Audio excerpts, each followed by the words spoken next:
Baik semua pelajar, Bismillahirrahmanirrahim. Assalamualaikum warahmatullahi wabarakatuh. A very good morning to all of you. Penerangan saya pada kali ini mungkin ringkas ya. Tapi saya harap penerangan yang ringkas ini adalah amat bermakna untuk kamu yang belajar di rumah. Kita fokus pada kali ini iaitu jenis kromosom mutation yang kedua. Kromosom mutation seperti yang kita maklum, dia melibatkan dua aspek. Yang pertama, perubahan pada struktur. Yang kedua, perubahan pada number. Perubahan pada struktur dah dibincangkan melalui chromosomal aberration. Hari ini kita akan masuk perkara yang kedua, iaitu change in the chromosome number. Mutation ini kita namakan dia sebagai chromosomal number alteration. Saya nak kamu faham, ini kita panggil dia sebagai chromosomal number alteration. Chromosomal number alteration akan dilihat dalam dua aspek, iaitu yang pertama kita panggil dia sebagai aneuploidy. Saya gemar untuk kamu kenal perkataan euploidy. Dan di sini ada pertambahan perkataan n di depan, aneuploidy. Yang kedua kita panggil dia sebagai polyploidy. Secara asasnya, normal number of chromosome, set of chromosome adalah 2n. Ini secara asas normal adalah 2n, iaitu a pairing between the maternal chromosome and also paternal chromosome.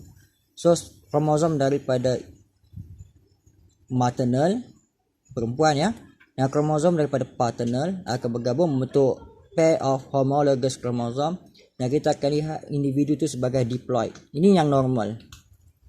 Namun dalam keadaan yang normal itu kadang-kadang berlakunya perubahan, changes, yang boleh membawa lead kepada mutation. Mutation ini kita namakan sebagai aneuploidy, yang kita akan bincangkan untuk yang pertama. Dalam aneuploidy, dia melibatkan pentambahan, addition. Saya nak kamu highlight perkataan addition. Dan kadang-kadang pengurangan, deletion.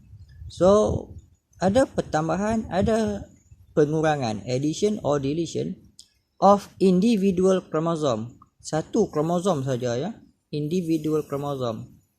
So, daripada diploid number of chromosome yang normal itu, kadang-kadang ada pertambahan satu dan kadang-kadang ada pengurangan satu individual chromosome.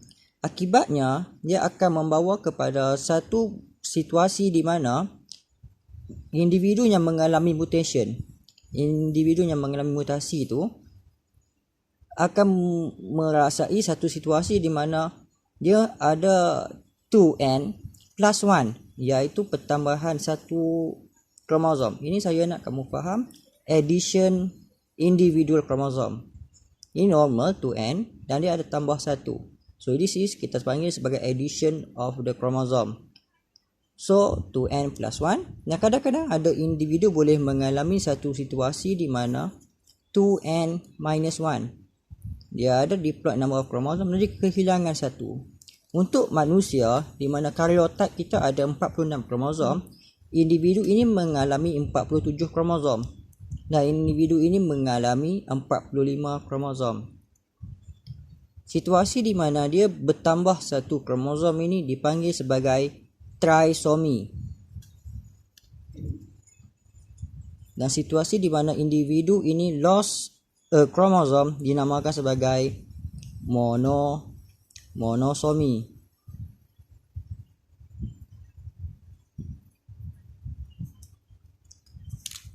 Dalam banyak-banyak perkara yang kita bincangkan ini, salah satu disorder yang paling popular dibincangkan adalah yang mengalami trisomy. Salah satu penyakit yang paling kerap kita bincangkan dalam trisomy adalah satu penyakit kita namakan sebagai trisomy 21 syndrome. Trisomy 21 syndrome. Trisomy 21 syndrome adalah satu bentuk disorder di mana kromosom manusia pada nombor 21 mengalami pertambahan kromosom. Ia lebih popular dinamakan sebagai Down syndrome. So ini ya, Down syndrome. Berikutnya kita bincangkan tentang polyploidy. Polyploidy juga adalah abnormality dalam aspek number of chromosome. Polyploidy berlaku apabila sesuatu individu tu having more than two of each type of chromosome. So the normal one is 2n. Dan dia akan mengalami situasi di mana individu itu menghasilkan 3n, 4n, 5n, 6n. So they have more than two a set of chromosome, dan melibatkan ini dipanggil sebagai satu abnormality pertambahan set of chromosome. Baik semua. Tak kisahlah bagaimana aneuploidy atau polyploidy berlaku. Kedua-dua ini berlaku disebabkan satu event yang dinamakan sebagai Nance disjunction. Nance disjunction ini adalah satu situasi di mana kromosom fail to separate. Kalaulah satu kromosom saja fail to separate, dia membawa kepada aneuploidy. Tapi sekiranya a whole set of chromosome fail to separate, ia membawa kepada kesan polyploidy. Nance disjunction ini akan dibincangkan dengan lebih mendalam semasa kamu berada pada sesi akan datang.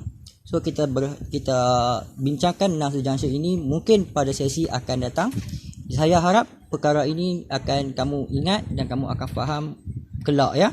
So that's all for today's lesson. See you on the next part.